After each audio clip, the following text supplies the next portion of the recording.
Hello friend, नमस्कार। मैं दिनेश शर्मा। आज आपको पांचवी और छठी अनुसूची के विषय में बताऊंगा। भारत के संविधान में पांचवी और छठी अनुसूची जो अनुसूचित जनजातियों के लिए दिया है कि अनुसूचित क्षेत्रों और जनजाति क्षेत्रों का प्रशासन क्या होता है।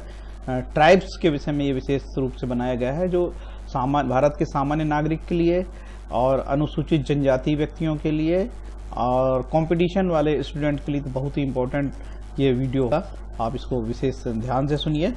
जो भारत का संविधान है वो constitutional safeguard for ST, Bharat का संविधान है अनुसूचित जनजातियों के लिए सुरक्षा प्रदान करता है। कैसी सुरक्षा? एजुकेशनल और कल्चरल सुरक्षा प्रदान करता है, सामाजिक सुरक्षा प्रदान करता है, इकोनॉमिक सेफगार्ड आर्थिक सुरक्षा प्रदान करता है, पॉलिटिकल सेफगार्ड आर्थिक राजनीतिक सुरक्षा प्रदान करता है और सर्विस सेफगार्ड मतलब नौकरी से रिलेटेड सुरक्षा प्रदान करता है। जैसे कि पॉलिटिकल सेफगार्ड में राजनीतिक आरक्षण मिला हुआ है, सर्विस से रिलेटेड यह है 16(4)A में भारत में अनुसूचित जाति जनजाति के लोगों को आरक्षण मिला हुआ, आप जानते ही हैं। और एजुकेशनल में सबको पढ़ने का अधिकार है और जो है किसी के साथ कोई अत्याचार होता तो सब रोकने का अधिकार है। इस तरीके से सामाजिक, आर्थिक, राजनीतिक और सर्विस का संरक्षण प्राप्त है। आगे बढ़ते हैं। भारत का जो संविधान है उसमें 12 अनुसूचियां दी हुई, जिसमें पहली अनुसूची राज्य और संघ की है, दूसरी राष्ट्रपति और राज्यपाल संबंधित है, तीसरी शपथ का प्रारूप है, चौथी में राज्यसभा का सीट का आवंटन है, पांचवी सूची जो है वो एसटी के लिए बनी हुई है, मतलब अनुसूचित जो जाति होती है पांचवी अनुसूची उनके लिए बनी हुई है पांचवी अनुसूची। और छठी अनुसूची जो है असम, मेघालय, त्रिपुरा, मिजोरम में लागू हुई है। ये भी अनुसूचित जनजाति के लिए, पांचवी भी अनुसूचित जनजाति के लिए है और छठी भी अनुसूचित जनजाति के लिए। सातवीं सूची में संघ और राज्य समवर्ती सूची के विषय दिए हुए हैं। आठवीं में भाषा है, नौवीं में अधिनियम और विनियम विधि मान्यकरण है। 10वीं सूची में दल बदल कानून से रिलेटेड बात की गई है। 11वीं अनुसूची में पंचायत की शक्तियां और 12वीं में नगर पालिका की शक्तियां। इस प्रकार से 12 अनुसूचियां हैं और इस 12 अनुसूची में आज हम जो जिक्र करेंगे केवल पांचवी और छठी अनुसूची का हम जिक्र करेंगे। तो पांचवी और छठी अनुसूची का भारत के संविधान में कहां से जन्म होता है इस पे भी हम देखेंगे। देखिए, पांचवी और छठी अनुसूची का जन्म भारत के संविधान में किस धारा से होता है मैं बताना चाहूंगा। पांचवी अनुसूची का जिक्र आपको मिलेगा संविधान का भाग 10 जो है अनुसूचित सूचित और जनजाति क्षेत्र का प्रशासन, अनुच्छेद 244 और 244A इसमें जो है इसमें जिक्र आया हुआ है। तो इसको अपन ध्यान से देखेंगे। तो ये जो संविधान का भाग 10 है जिसमें अनुसूचित और जनजाति क्षेत्र प्रशासन है, और संविधान का भाग 12 अध्याय 1 275 आर्टिकल 275 कुछ राज्यों को संघ से अनुदान, grant from the union and certain states. ये जो अनुदान मिलेगा वो छठी राज्यों की सूची को और पांचवें राज्य की सूची वाली स्टेट को 275 के तहत अनुदान मिलता है। तो ये दो आर्टिकल बहुत इंपॉर्टेंट है, खासकर 244 और 244 का और 275। ये अनुसूचित जनजाति 275 में तो अनुसूचित जनजाति क्षेत्रों के प्रशासन के लिए अनुदान मिलता है जो संचित निधि से होता है। ये कंपटीशन वाले स्टूडेंट के लिए बहुत इंपॉर्टेंट है।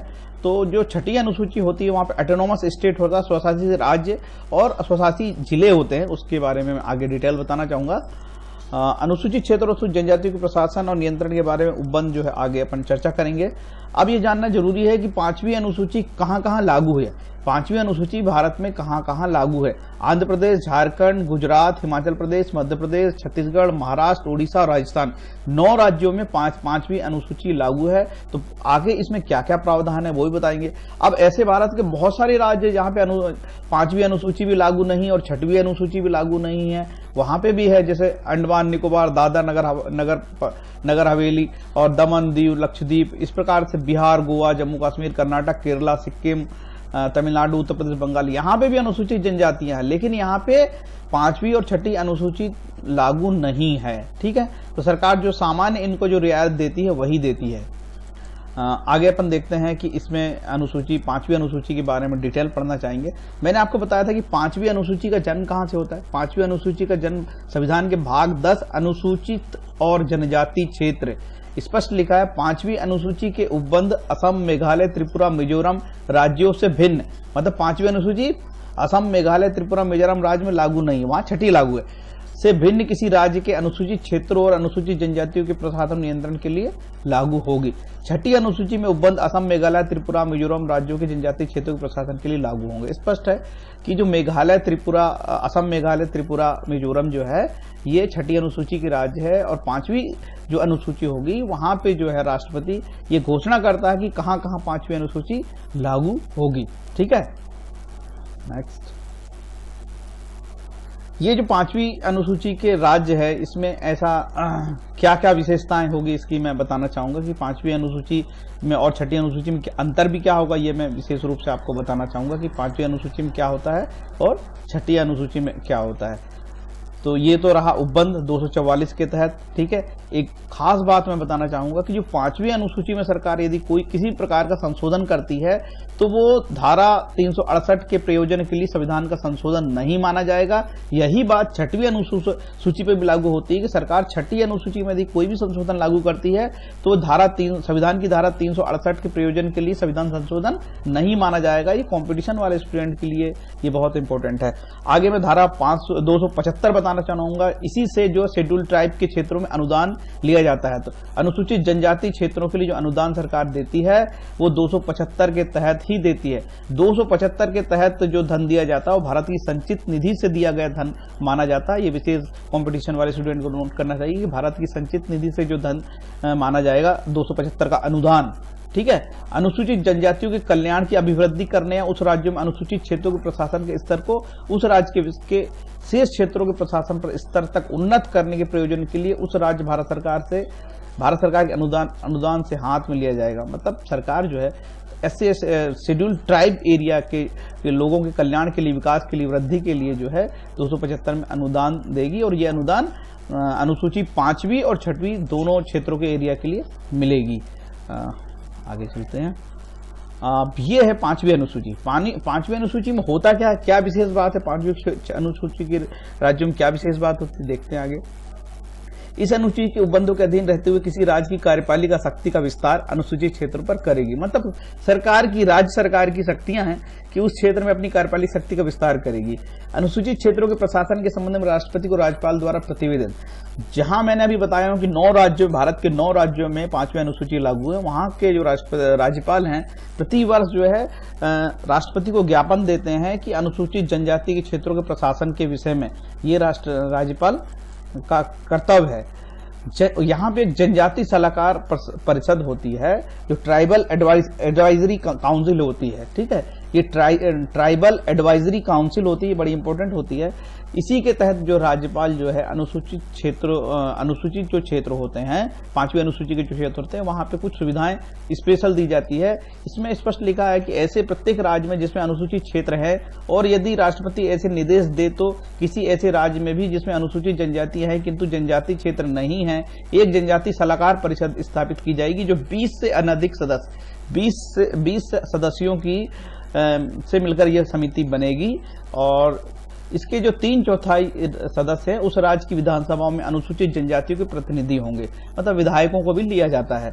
ठीक है, अब ये जो सलाहकार परिषद है क्या करेगी, इसके क्या काम होंगे। जनजाति सलाहकार परिषद का कर्तव्य होगा कि वह उस राज्य की अनुसूचित जनजातियों के कल्याण और उन्नति से संबंधित ऐसे विषयों पर सलाह दे जो उसके राज्यपाल द्वारा विनिर्दिष्ट की जाए। ठीक है, कुल मिला के ये जो परिषद है राज्यपाल की मोहताज है, राज्यपाल जो बोलेगा वही होगा।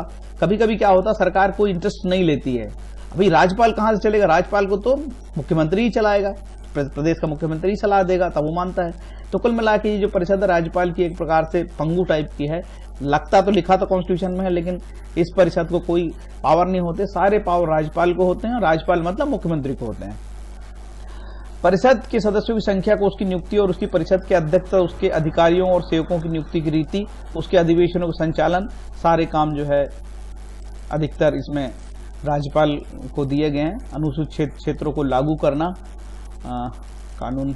हाँ, अब इसमें 5वीं अनुसूची की जो खास बातें हैं, विशिष्ट या पूर्वगामी शक्ति की व्यापकता का प्रतिकूल प्रभाव डाले बिना ऐसे विनिमय क्या कानून होंगे। ऐसे क्षेत्र की अनुसूचित जनजातियों के सदस्यों द्वारा या उसमें भूमि के हस्तांतरण और प्रतिषेध या निर्बंधन कर सकेंगे। ट्राइबल एरिया में जमीन का ट्रांसफर करना कठिन होता है, खासकर 5वीं अनुसूची वाले क्षेत्रों में। जैसे कोई एक जिला, जैसे बालाघाट जिला मध्य प्रदेश का, यहाँ पे कुछ जो तहसील है उसको 5वीं अनुसूची में डाला गया है, दूसरी जो तहसीलें हैं 5वीं अनुसूची में लागू नहीं है। और जिस क्षेत्र में 5वीं अनुसूची, जिस तहसील में 5वीं अनुसूची लागू है, वहाँ जनजाति के लोग रहते हैं, तो वो जनजातीय के लोग अपनी जमीन किसी को नहीं बेच सकते। बेचेंगे तो अनुसूचित जनजाति के लोगों को ही बेचेंगे। मतलब भूमि का स्थानांतरण ट्राइबल से ट्राइबल में ही होगा, ट्राइबल से दूसरी जातियों को नहीं होता, ट्राइबल से एससी को भी नहीं होता। केवल ट्राइबल से ट्राइबल के बीच में ही भूमि का अंतरण होगा या ट्रांसफर होगा। यदि किसी दूसरे को किया जाएगा तो सरकार यहाँ पे रोक देती है। बिल्कुल ऐसे जो है जमीन की रजिस्ट्रियां नहीं होती है, तहसीलदार रोक देता है, रजिस्ट्रीकरण अधिकारी रोक देता है। ऐसे क्षेत्र की जनजाति के सदस्यों की भूमि के आवंटन पर विनिमय, सरकार ऐसे क्षेत्र के जनजाति की भूमि आवंटन पर नियम बनाएंगे। जैसे मैंने आपको अभी बताया नियम कि जनजाति वाला व्यक्ति अपनी जनजाति वाले व्यक्ति को अपनी भूमि बेच सकेगा। ऐसे व्यक्ति द्वारा जैसे क्षेत्र में अनुसूचित जनजाति के सदस्यों को धन उधार देते हैं, साहूकार के रूप में कारोबार करने का विनिमय कर सकेगी। सरकार कोशिश करती है, सरकार कानून बना सकती है कि यहाँ पे कोई साहूकार नहीं रहेगा तो शेड्यूल ट्राइब का ही साहूकार रहेगा। तो ये सरकार के ऊपर है कि सरकार इस क्षेत्र में साहूकारी प्रथा को रोके। तो सरकार को विशेष पावर इस 5वीं अनुसूची में दिए गए हैं। तो 5वीं सूची में कुछ लिमिटेड ही पावर देंगे। आप यदि 6ठी अनुसूची के बारे में मैं बताऊंगा तो आपको निश्चित अंतर समझ में आएगा कि 6ठी अनुसूची में अनुसूचित जनजाति के व्यक्तियों को बहुत अधिकार है, लेकिन 5वीं अनुसूची में नाम मात्र के लोग हैं। यही कारण आजकल है कि अधिकतर लोग कहने लगे कि हमको भी 6ठी अनुसूची ही चाहिए। ये अनुसूचित क्षेत्र जो होगा ये कैसे होगा? ये तो अनुसूचित क्षेत्र राष्ट्रपति किसी भी समय आदेश द्वारा घोषित करेगा कि फलाना क्षेत्र जो अनुसूचित क्षेत्र है। हो सकता है कि आपके जिले की कोई तहसील में केवल कुछ लोग ही ट्राइबल एरिया है, बहुत छोटा सा पॉकेट ट्राइबल एरिया में, तो उस क्षेत्र को जो है पर्टिकुलर क्षेत्र को अनुसूचित क्षेत्र घोषित कर सकता है। ये राष्ट्रपति के विशेष अधिकार हैं। जब तक किसी क्षेत्र को अनुसूचित क्षेत्र घोषित नहीं किया जाएगा तो वहां पे 5वीं अनुसूची लागू नहीं होगी। तो ये 5वीं अनुसूची की कुछ विशेष खास बातें थी जो मैंने आपको बताया। अब मैं 6ठी अनुसूची की आपको बात बताना चाहूंगा कि भारत में 6ठी अनुसूची लागू है। ठीक है, ये जो 6ठी अनुसूची है असम, मेघालय, त्रिपुरा और मिजोरम में लागू हुआ। तो अब ये आपको हमेशा कैसे, कंपटीशन वाले स्टूडेंट को हमेशा कैसे याद रखोगे आप कि यहाँ पे 5वीं अनुसूची लागू है? तो आपको ये फॉर्मूला बता दिया हूं। आ से असम, ठीक है, मे से मेघालय और त्रि से त्रिपुरा और मी से मिजोरम, ये अमेत्रिमी। ये फार्मूला शॉर्टकट है, अमेत्रिमी हमेशा याद रहता है। मैं तो कंपटीशन में इसी फार्मूले से याद रखता था और मेरे को कम से कम 15 साल से ये याद है। एक बार फार्मूला मैंने बना लिया था, मुझे याद है। अमेत्रिमी मतलब असम, मेघालय, त्रिपुरा और मिजोरम, यहाँ पे 6ठी अनुसूची लागू है। तो ये आपको याद रखना पड़ेगा, ये 4 जो स्टेट है इसके बारे में कि यहाँ पे 6ठी अनुसूची लागू है। अब 6ठी अनुसूची में होता क्या है? 6ठी अनुसूची में निश्चित रूप से अनुसूचित जनजाति के लोगों को बेहद फायदे हैं और कानून बनाने के पावर मिले हैं, आर्थिक स्वायत्तता मिली है। इसीलिए लोग कहते हैं कि हमको भी 6ठी अनुसूची, कई प्रदेश के जो अनुसूचित जनजाति के लोग हैं आंदोलन कर रहे हैं कि हमको भी 6ठी अनुसूची में लिया जाए, क्योंकि इसमें फायदे हैं, उनको आजादी है। स्वशासित जिले और स्वशासित प्रदेश, इसमें क्या होता है? 6ठी अनुसूची में autonomous district and autonomous region होता है। स्वशासित क्षेत्रों का जिला होगा, यह सब करने के लिए राज्य के राज्यपाल को अधिकृत किया गया है। राज्य के राज्यपाल जो है ये घोषित कर सकेंगे कि ये स्वशासित जिला है और राज्यपाल स्वशासित क्षेत्र घटा या बढ़ा सकते हैं, यानी राज्यपाल की भूमिका बड़ी महत्वपूर्ण होती है। नेक्स्ट, अब देखते हैं 6ठी अनुसूची में क्या होता है। जिला परिषदों और प्रादेशिक परिषदों का गठन होगा। District council and regional council बनेगी जो 30 सदस्यों से मिलकर बनेगी। 4 राज्यपाल के द्वारा मनोनीत होंगे, बाकी निर्वाचित होंगे। परिषदों के गठन का कार्य राज्यपाल करेंगे। विधि बनाने की जिला परिषदों, प्रादेशिक परिषदों की शक्ति, देखिए कितनी बड़ी बात है। जो परिषदें हैं विधि भी बना सकेंगे, लॉ बना सकेंगे। तो एक जगह तो ये लिखा है कि भारतीय दंड संहिता से रिलेटेड कोई महत्वपूर्ण जो कानून है उन पर भी वो राज्यपाल की परमिशन से कानून बना सकेंगी। स्वशासित जिले और स्वशासित प्रदेशों में न्याय प्रशासन, कुछ विशेष परिस्थितियों में परिषद के लिए नियम कानून बनाने की शक्ति। राज्यपाल सिविल कोड 1908 और आईपीसी 1898 विशेष अधिकारी या विशेष न्यायालय को अधिकार प्रदान कर सकता है। मतलब कई स्पेशल धाराओं पे भी कानून बनाने के लिए बात या न्याय प्रशासन के लिए जो उचित लगे वो निर्णय ले सकते हैं। मतलब लॉ बनाने की भी शक्ति काउंसिल को मिलेगी, डिस्ट्रिक्ट काउंसिल और रीजनल काउंसिल को मिलेगी। निश्चित रूप से बहुत ट्राइबल ऑटोनोमस स्टेट के लिए बहुत बड़ी बात होती है। छठी अनुसूची में एक सुविधा यह है कि प्राथमिक विद्यालय आदि स्थापित करने की जिला परिषद की शक्ति होती है। जिला और प्रादेशिक निधियां होती है, मतलब उनको फंड रेज करने की, फंड प्राप्त करने की के भी अधिकार होते हैं कि कहां से वो अनुदान ले सकेंगे, कौन से टैक्सेस ले सकेंगे। भू राजस्व का निर्धारण और संग्रहण करने की शक्तियां भी उनको होती है। खनिजों के पुनरीक्षण और निष्कर्षण के प्रयोजन के लिए अनुज्ञप्तियां पट्टे, लाइसेंस और lease for the purpose of the prospecting for extraction of the mineral. जो खनिज की रॉयल्टी के लिए भी वो है पट्टे जो है वो जारी कर सकेंगी जो आपकी ऑटोनोमस कमेटियां हैं और वो जो ऑटोनोमस जिले बनाए गए हैं, परिषद बनाई गई है, स्वायत्त शासी परिषद बनाई गई है। तो निश्चित रूप से स्वायत्त शासी परिषद को बहुत अधिकार संपन्न बनाया गया है। इसीलिए जो है यहाँ के जो ट्राइबल्स है 5वीं अनुसूची क्षेत्र के ट्राइबल की तुलना में ज्यादा खुश हैं। जनजातियों से भिन्न व्यक्तियों की साहूकारी और व्यापार के नियंत्रण के लिए विनिमय बनाने की जिला परिषद की शक्तियां, यानी साहूकार को लाइसेंस आदि परिषद दे सकेगी। देखिए वहां पे जो कुछ भी था सारा का सारा राज्यपाल पे था और सिर्फ एक 5वीं अनुसूची में भी साहूकार से रिलेटेड बात कही गई है। लेकिन देखा यह जाता है कि जहां पे 5वीं अनुसूची लागू है वहां पे सरकार कई मामले में इंटरेस्ट ही नहीं लेती। कानून तो संविधान में लिखा है लेकिन सरकार ने कोई क्लियर कट कानून बनाई भी नहीं ना, लोगों को जागृति भी नहीं है। तो वहां पे जो साहूकार है, स्वर्ण जाति के साहूकार जाते हैं और लूट खसोट करते हैं। लेकिन छठी अनुसूची में ये परिषद को यह अधिकार दे दिया है कि वो खुद कानून बना कर सकेंगे, रेगुलेट कर सकेंगे साहूकारों को। तो निश्चित रूप से बहुत बड़ी ताकत है। अब देखते हैं धारा 20 में लिखा है, छठी अनुसूची की धारा 20 में लिखा हुआ है कि कहां कहां पे जनजाति क्षेत्र होगा। तो उत्तरी कछार पहाड़ी जिला, कार्बी आंगलांग जिला, बोडोलैंड प्रादेशिक जिला ये बाद में जुड़ा है, खासी पहाड़ी जिला, जैंतिया पहाड़ी जिला, गारो पहाड़ी जिला, त्रिपुरा जनजाति क्षेत्र जिला, चकमा जिला, मारा जिला, लाई जिला, ये जो क्षेत्र कहलाते हैं वो जनजाति क्षेत्र कहलाते हैं छठी अनुसूची के अंतर्गत।